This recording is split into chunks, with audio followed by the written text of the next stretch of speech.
Hello guys, depth queen स्वागत करती है अपने डार्क डेप्थ वर्ल्ड में। और आज मैं बात करूंगी एक ऐसी शख्सियत के बारे में जिसकी भी डेथ बहुत ही अचानक हुई, बहुत ही आकस्मिक हुई।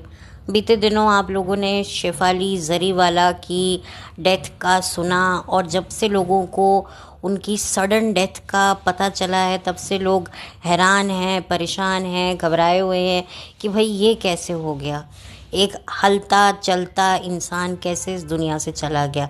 देखिए, हम अपनी निजी ज़िंदगी में भी कभी बातों ही बातों में ये बात बोलते हैं कि भाई भगवान हमें बिस्तर पर ना लिटाए, हम तो भाई चलते फिरते इस दुनिया से जाएं।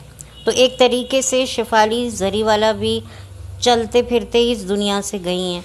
वो काम कर रही थी, नॉर्मल थी, कोई उनको ऐसी कोई भयानक भयावह बीमारी भी नहीं थी। लेकिन बस उनके दिल ने एक दिन सोचा कि बस अब बहुत धड़क लिया, अब हमें बंद होना है, अब हमें आराम करना है। और बस उन्होंने फिर बिना शेफाली को या शेफाली के पति को या उनके आसपास के कोई भी परिजन को भनक लगने दिए बगैर वो एकाएक बंद हो गया और शेफाली हमारे बीच नहीं रही। ऐसी ही मिलती जुलती परिस्थिति आपने सिंगर के साथ भी सुनी होगी। हालांकि सिद्धार्थ शुक्ला के बारे में भी सबको पता ही है कि उनका भी निधन 2021 में हुआ, और सन 2022 में हुआ था सिंगर के का निधन, जो गए थे कोलकाता में एक लाइव कॉन्सर्ट के लिए, और वहीं पर परफॉर्मेंस के बाद उनकी तबीयत बिगड़ी और एकाएक जो है उनके दिल ने भी उनके साथ बेवफाई कर दी, और 53 इयर्स की एज में उन्होंने इस दुनिया को अलविदा कह दिया। ये बहुत ही ज़्यादा शॉकिंग न्यूज़ थी, क्योंकि के की जर्नी के बारे में अगर मैं बात करूँ ना, तो मुझे लगता है कि के इतने अच्छे सिंगर थे, उन्होंने इतना काम किया, लेकिन उसके बावजूद भी मैं उनको एक अंडररेटेड सिंगर ही मानती हूँ, क्योंकि उनको वो मुकाम नहीं मिला जीते जी जो वो डिज़र्व करते थे। हालांकि जब उनकी डेथ हुई तो उनको एक शहीद की तरह श्रद्धांजलि दी, उनके मृत शव को जो है वो तिरंगे में लपेटा गया, और जिस तरीके से जब किसी शहीद की विदाई होती है तो उनको सलामी दी जाती है, गन चलाई जाती है उनके ऑनर में, बिल्कुल ऐसे ही कोलकाता सरकार ने भी के लिए ये किया। के की शादी हो चुकी थी, उनके बड़े बड़े 2 बच्चे हैं, पत्नी और बच्चे सोशल मीडिया पर हैं, और मैंने देखा है कि पत्नी काफ़ी अच्छा पेंट करती हैं, उन्हें पेंटिंग का काफ़ी शौक़ है। मे बी शायद वो पेंटर हैं या शौकिया तौर पे करती हैं, मुझे इतना पता नहीं है। लेकिन जो उनके दोनों बच्चे हैं, एक बेटा और एक बेटी, वो भी म्यूज़िक प्रोफेशन में हैं और काम कर रहे हैं, स्ट्रगल कर रहे हैं। बिना पिता की गाइडेंस के बगैर वो जो हैं अपने टैलेंट को जो हैं वो निकाल रहे हैं, उभार रहे हैं। और बेचारे के तो इस दुनिया को छोड़ के जा चुके हैं। के का असली नाम जो है मैंने थंबनेल पर लगा दिया है, और उनको लोग प्यार से शॉर्ट फॉर्म में के कहते थे। और अगर मैं के की बात करूँ ना, तो उन्होंने सिर्फ इंडी पॉप या हिंदी फिल्मों के लिए आप कह लो या रीजनल फिल्मों के लिए गाने नहीं गाए हैं, बल्कि टेलीविज़न के जो सीरियल्स आते थे, जो टाइटल ट्रैक्स होते थे टेलीविज़न सीरियल के, उनके लिए भी गाने गाए हैं। अगर मैं आपको बताऊं, मशहूर सीरियल काव्यांजलि का टाइटल ट्रैक के ने ही गाया है, वो मिले थे। सच में, मतलब मैं आज भी उस गाने को सुनती हूँ। 20-21 साल हो चुके हैं काव्यांजलि शो को आए हुए, और काफ़ी समय पहले ही वो बंद हो गया था। उसके बावजूद भी अगर आप इसका टाइटल ट्रैक सुने ना, तो लिटरली आपके रोंगटे खड़े हो जाएंगे। के ने इतनी बेहतरीन तरीके से गाया है।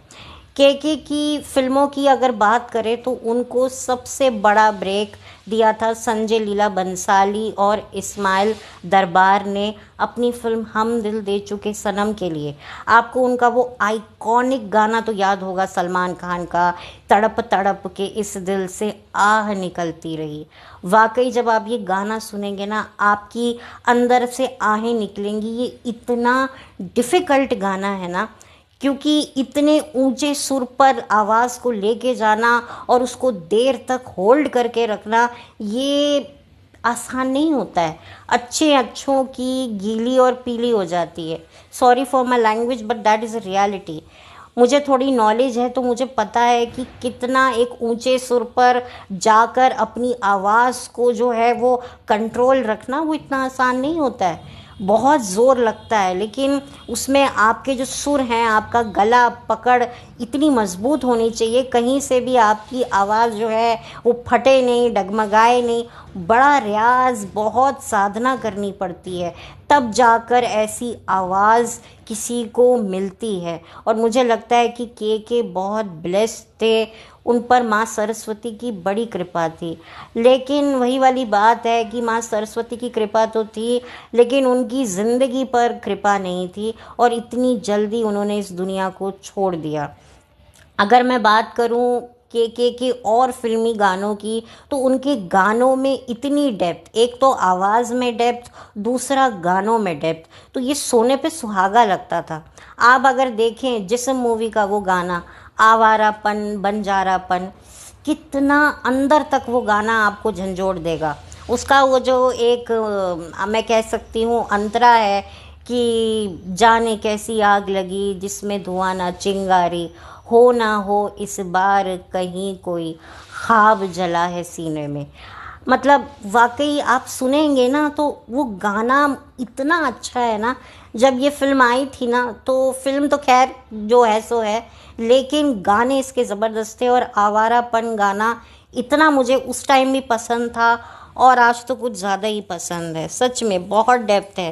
के चाहे रोमांटिक कह लो, सैड कह लो, हर गाना जो है आपको एक अलग जोन में लेके जाएगा। अगर मैं उनके रोमांटिक सॉन्ग की बात करूं तो काइट्स मूवी के गाने थे, दिल ये मेरा शोर करे, ज़िंदगी दो पल की। फिर इमरान हाशमी की फ़िल्मों के गाने, ज़रा सा दिल में दे जगह तू, या फिर बचना ए हसीनों का खुदा जाने के। मतलब आप यकीन नहीं करेंगे, इतनी खूबसूरत आवाज़ से उनको भगवान ने, खुदा ने नवाजा हुआ था। इनफैक्ट एक सीरियल आया करता था बहुत साल पहले 90s के एरा में, जस्ट मोहब्बत करके। उसका जो टाइटल ट्रैक था ना, चिनचिना की बुबलबू, ज़िंदगी में 100 दुख, व्हाट टू डू, ये गाना भी के ने ही गाया था। हालांकि के जाने के बाद ही मुझे ये बात पता चली। बहुत सारे उन्होंने जिंगल्स गाए, उन्होंने एडवर्टीज़मेंट के लिए भी गाने गाए जो जिंगल्स होते हैं। उन्होंने माचिस फिल्म में भी अपनी आवाज़ दी थी एक गाने के लिए, लेकिन उनको जो लोगों ने नोटिस किया वो तड़प तड़प के इस दिल से गाने से ही नोटिस किया। और वो उस दौर का आशिकों का one of the most favourite number हुआ करता था। हर आशिक यही गाना गा रहा होता था कि लुट गए हम तेरी मोहब्बत में। ये के की ही आवाज़ के लिए बना था। और फिर उनका वही एक और सैड सॉन्ग, दर्द में भी ये लब मुस्कुरा जाते हैं, बीते लम्हे हमें जब भी याद आते हैं। कितना मीनिंगफुल गाना है। मैंने पहले भी के बारे में थोड़ी बहुत बात करी है, लेकिन आज मुझे लगा कि मुझे उनके बारे में बात करनी चाहिए, क्योंकि इंडस्ट्री में ये पहली बार नहीं हुआ है कि किसी का दिल अचानक से बंद हुआ है। बहुत सारे दिल, मासूम दिल जो थे वो बंद हो गए या बंद कर दिए गए, ये तो पता नहीं, लेकिन दिल उनके ज़रूर बंद किए गए या हो गए, या खुदा ने करे या इंसान ने करे, ये एक रहस्य बना हुआ है। और क्या पता आगे, पता नहीं अब क्या क्या सुनना बाकी रह गया है। लेकिन के जैसी आवाज़ किसी की नहीं हो सकती वाकई। और इतना उनका सीधा सादा व्यक्तित्व था, कोई ज़्यादा शोशा नहीं, कोई कुछ ताम झाम नहीं। किसी रियलिटी शो पर भी वो शायद बड़ी मुश्किल से कभी गए होंगे तो कोई स्पेशल अपीयरेंस ही किया होगा। कोई ऐसा नाटक नहीं, ड्रामा नहीं। मतलब आप सोचिए कि इतनी चमक दमक वाली ज़िंदगी, इतने चमक दमक वाले प्रोफेशन में होने के बावजूद भी अपने आप को उस प्रोफेशन में इतना ज़्यादा ना डुबा देना जिसमें आप पूरे बर्बाद ही हो जाओ। ये बहुत कम लोग कर पाते हैं और ये के ही थे। बहुत ही, जो भी उनके बारे में जिसने भी बात करी, उनके व्यक्तित्व को बहुत सराहा कि बिल्कुल किसी भी उसमें वो इन्वॉल्व नहीं रहते थे, अपने काम से मतलब रखते थे। उनका वो पार्टी नंबर तो आपको आज भी याद होगा, कोई कहे कहता रहे कितना भी हमको दीवाना, हम लोगों की ठोकर में है ज़माना, ये दिल चाहता है मूवी का था। हम लोग सुनते थे, डांस करते थे। सच में केके ने हमारे बचपन को एक अलग ही मोड़ दिया है, एक अलग ही उसको एक, आप क्या, मैं क्या बोलूँ, मेरे पास वर्ड ही नहीं है। आप देखिए जब भी कभी दोस्ती का जिक्र होता है तो केके का ही गाना याद आता है कि यारो दोस्ती बड़ी ही हसीन है, ये ना हो तो फिर क्या बोलो ये ज़िंदगी है।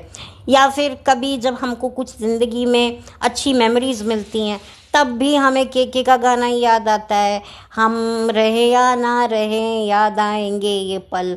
तो केके ने हमारे बचपन को, हमारे यूथ को इतना खूबसूरत बना के गए हैं कि वाकई जो 90s के एरा से निकल के आए हैं या 80s के एरा से निकल के आए हैं उनको पता होगा कि केके का क्या कंट्रीब्यूशन रहा है हम आम लोगों की ज़िंदगी में। बॉलीवुड में तो है ही, बट हम आम लोगों को कितना खूबसूरत बचपन दिया है। मतलब फ्रेंडशिप डे हो तो केके का गाना तो याद आएगा ही आएगा, ये यारो दोस्ती ये तो आएगा ही आएगा। मतलब मैं ये मानती हूँ कि हम लोग कभी भी केके को नहीं भूल सकते। वाकई उन्होंने ज़िंदगी भर के लिए जो हमें जो सौगातें दी हैं ना, जो अनमोल मोती दिए हैं गानों के रूप में, वो हमेशा हम याद रखेंगे। केके का एक और रोमांटिक सॉन्ग मुझे याद आ रहा है, तेरे बिना मेरी सुबह नहीं ढलती सोनिए, जो हिमेश रेशमिया ने सन 2006 में किसी अक्सर मूवी का गाना था शायद, आई डोंट नो, उसका ये गाना है। पता नहीं अक्सर है या कोई और है, मुझे पता नहीं कौन हीरो है, लेकिन इतने बेहतरीन गाने ये केके ने हमें दिए हैं।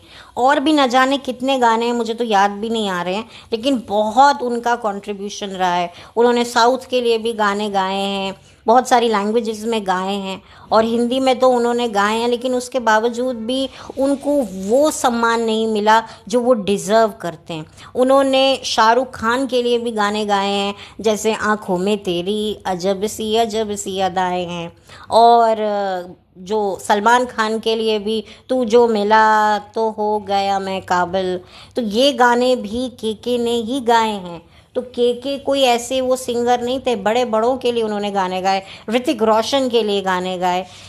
तो इतनी बेहतरीन आवाज़। अक्षय कुमार के लिए भी उन्होंने एक बड़ा फंकी सॉन्ग गाया था हेरा फेरी के लिए, छन छन चना ननू, जो हम सुना करते थे सन 2000 में हेरा फेरी का। तो मतलब बहुत ही उनका सफ़र बहुत ही काबिल तारीफ़ रहा है, और कितनी ऐसी एडवर्टीज़मेंट रही हैं जिसमें केके ने अपनी आवाज़ दी है।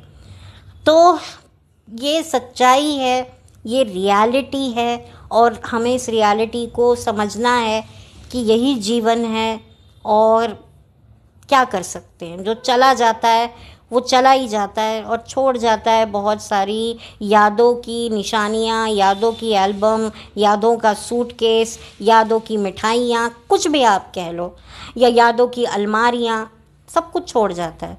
और केके ने हमारे लिए बहुत कुछ छोड़ा हुआ है, and we still miss him, और हमेशा याद रखेंगे अपनी मरते दम तक अपनी ज़िंदगी में। बूढ़े भी हो जाएंगे तो केके के गाने तो हम गाते ही रहेंगे। सच में लिटरली मेरा ये ट्रिब्यूट है केके को, क्योंकि जब मुझे उनकी डेथ के बारे में पता चला था तो मुझे बहुत बुरा लगा था, मानो कि कोई बचपन का कोई दोस्त बिछड़ गया हो। बिल्कुल ऐसी ही फीलिंग आई थी मुझे, क्योंकि मैंने बहुत गाने सुने हैं और काफ़ी पसंद भी किए हैं, और आज भी मेरी प्लेलिस्ट में केके के कई गाने हैं। सो एक भारी मन से अब मैं इस वीडियो को बंद करती हूँ। और क्या कह सकते हैं, उनकी डेथ क्यों हुई, किस वजह से हुई, वो नेचुरल थी अननेचुरल थी, ये तो कुछ पता नहीं चला। पोस्टमार्टम में भी वही टेक्निकल ग्राउंड्स पे यही बताया गया कि नहीं भाई, जैसे उनको वाकई उनका वही हुआ है, दिल ने बेवफाई करी है। तो अब वो लैंग्वेज इधर उधर, डॉक्टरी लैंग्वेज तो अपनी अलग ही होती है, वो तो खैर मुझे याद नहीं है। लेकिन मुझे अफ़सोस है कि उनको मरने के बाद इतना तोपों की सलामी और उनको तिरंगा उड़ाया गया, वो मुझे लगा कि यार जीते जी भी उन्हें वो सब मिलना चाहिए था। लेकिन खैर जो भी है, उनके परिवार को मैं शुभकामनाएं देना चाहूँगी, उनके दोनों बच्चों को जो म्यूज़िक इंडस्ट्री में काम कर रहे हैं, अपनी पहचान बनाना चाहते हैं, मैं उनको गुड लक कहना चाहूँगी। उनकी वाइफ को भी मैं यही दुआ करूँगी कि उन्हें जो ये जिम्मेदारी उनके पति देकर गए हैं बच्चों की, और जो भी रिस्पॉन्सिबिलिटी है वो उन्हें फुलफ़िल करे। और डेफिनेटली उनके लिए उनके हस्बैंड बहुत मैटर करते थे, हर एक जेन्युइन औरत के लिए उसका शौहर मैटर करता है। और मैं समझती हूँ कि एकाएक जब अचानक से कुछ हो जाता है तो उस वक्त तो शायद समझ नहीं आता, लेकिन बाद में ना वो चीज़ें बैक गियर मारती हैं। तो उनकी वाइफ को कैसा लगता होगा, क्या बहुत सारी मेमोरीज़ होंगी। आई थिंक अर्ली 90s में ही उनकी शादी हो गई थी और 94 में ही एक तरीके से केके का करियर जो है वो पटरी पर चल पड़ा था। तो बहुत सारी यादें, बहुत सारी मेमोरीज़ उनकी अपने हस्बैंड के साथ होंगी, और 2 बच्चे थे तो डेफिनेटली वो भी सरवाइव कर रही हैं बच्चों के साथ में। तो उनको भगवान बहुत शक्ति दे। और बस इसी के साथ मैं उन्हें भी शुभकामनाएं देना चाहूँगी।